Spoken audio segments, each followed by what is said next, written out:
Good evening to each and everyone. Welcome back to this channel. So today we will be talking about the possible questions that will be asked to you during your outline defense. Okay. So, dili na ta mag-intro para diretso na. Now, what to prepare during your outline defense or prior to your outline defense? Of course, you should have your chapter 1, chapter 2, and chapter 3. Aside from preparing yourselves and studying about your manuscript, you should be able to have these 3 chapters. Without these chapters, of course, you cannot proceed with your outline defense.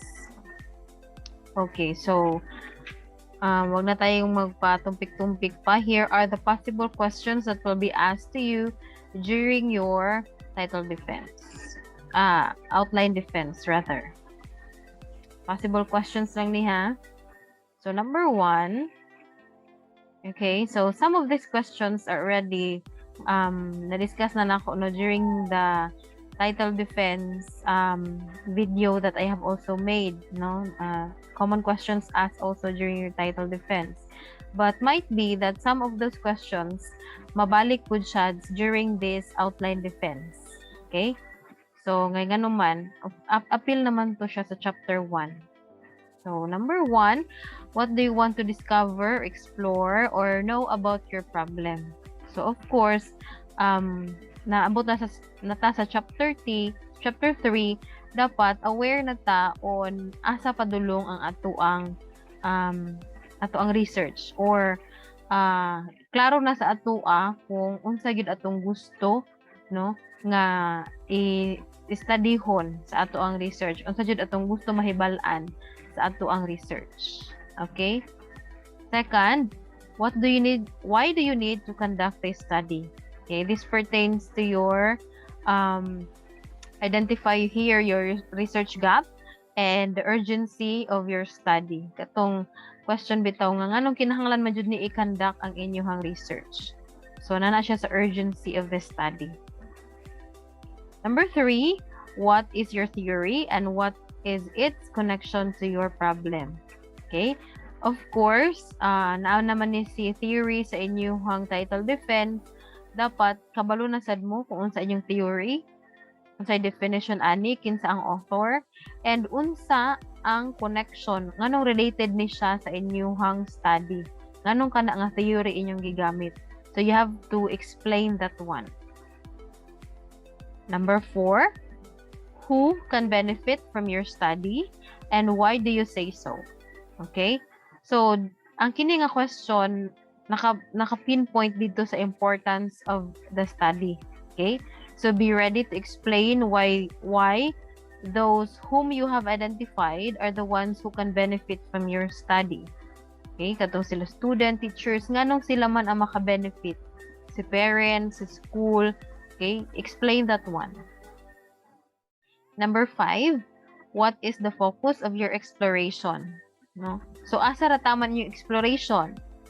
Okay, kung pangutanon mo ana, dito na siya dapat makit-an sa inyong scopes at sa inyong study. Okay? Asa ang inyong exploration ba, ang inyong discovery sa inyong research, asa lang siya taman, asa lang ang inclusion. Okay? Now, if you have a scope, of course, meron din tayong limitation. So, kung tatanungin kayo kung what is the weakness of your study, nagyapon ni siya sa scope and limitation makit-an. Wherein, di ba, inyo hamang i-describe sa inyong scope and limitation kung unsa ang inyong i-explore, asa tama na yung explore, and kadtong dili na ninyo i-include sa inyong exploration sa inyong study. So, that pertains to the weakness of your study or your limitation of your study. And number 7, what should you define in your definition of terms? Okay? So, baka nakalimutan natin, no? Ibalik lang nako nga ang dapat i-define lang ninyo sa inyong definition of terms are the keywords of your title. katong mga unique words nga naa sa inyong title. Kadto lang ang inyong i-define. Okay? So, katong mga lived experiences, ayun na to siya ipag-define kay common words naman to siya. Kadto lang mga unique sa inyong study. And number 8, in connection sa number 7 nga question, how should you define those terms? Okay? So, if you will be asked that one, there are two ways man, diba, to define our terms in the definition of terms. We have conceptual definition and operational definition. Okay? So, duha dyan asya ka-definition class sa definition of terms. So, kung tatanungin kayo niyan, so yun ang sasagot. Tapos, you explore also difference anang conceptual and operational definition. Okay? I have discussed that one in writing your chapter 1. So, review na lang ato kung sa difference anang conceptual and operational definition. And number 9, what is your research design? Okay? So, naana siya sa chapter 3 sa inyong methods ninyo, methodology. So, unsa ang inyong research design? Is it phenomenological? Is it case study? So, if you say it's a phenomenological, so you expound it. Nganong phenomenon inyong study. Then, number 10, who are the research participants or who are your research participants? And how many are they? Okay? So, if this is the question that will be asked to you, okay, you should be able to also include kung kinsa ang mo-support anang inyong pag-identify ninyo sa inyong participants. Okay, what do I mean is kung naka-identify mo og 10 ka participants, kinsa man ang author nga mo-support nga moingon nga kung pheno ang inyong study or case study ang inyong research, dapat na amoy ingon ani nga number of participants. Okay? So dapat you include that one according to kinsa. Kasi we cannot just say nga kung ano mong participants 5 without someone supporting it. Okay? So that's for number 10. And number 11, what is or are your criteria in selecting your participants? Okay? Aware naman mo ani that you should set criteria in selecting your participants. Okay? So you should be able to also familiarize that one. Baka kayo ang kuha ng question na yan. So, identify those criteria you have stated in your chapter 3. Then, number 12, what sampling method will you use and why? Okay? So, aside from your criteria sa research participants, naapod mo sampling method nga gamiton, di ba? Is it probability or non-probability sampling? And under those sampling methods, naapod to siya mga type. So, asa man inyong gigamit ato or gamiton ninyo ato to identify your or to select your sample or your research participants. Okay? Tapos, what are the things that you will possibly be doing as the researchers? Okay? So, if this will be asked to you, mainly this is pertaining to the role of the researchers. Okay? What are your roles as the researchers? Okay, na nasa inyong chapter 3. Tapos, how will you collect your data? Okay? So, this pertains to the process you will undergo in collecting your data. Sa data collection procedure, diba? You're going to state there all the procedures that you will be undergoing or undertaking in collecting your data prior to your kanang pag-analyze the data. Okay? So, unsa man yung pagabuhaton, daghan to siya, medyo taas-taas ni siya, no? So, identify lang katong important details.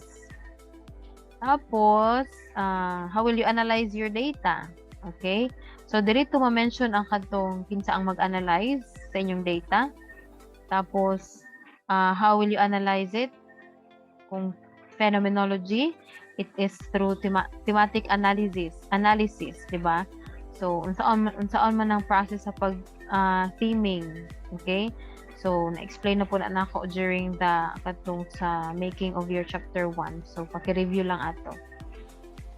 Tapos, okay. siguro wala na nako na-include diri pero baka tanungin din kayo about your ethical considerations no in conducting your research.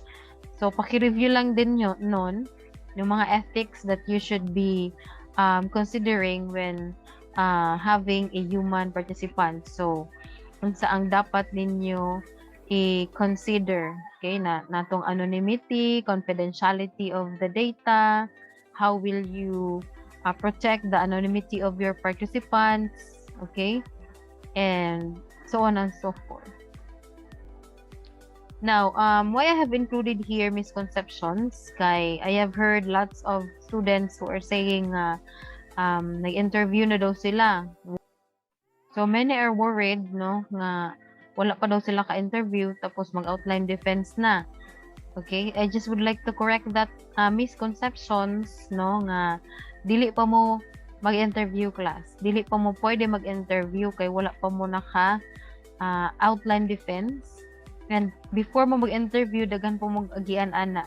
Moagi pa na inyong questionnaires or your interview questions of experts. Ipa-check pa na ninyo kung moagi pa nagtulo ka experts no for the validity and reliability of your research questions. So I don't know asa ninyo na nasagap ang kanang idea nga mag interview sila no, pero as I have remembered wala ako nag-ingon na mag-interview na mo no. So dili pa mo mag-interview after na your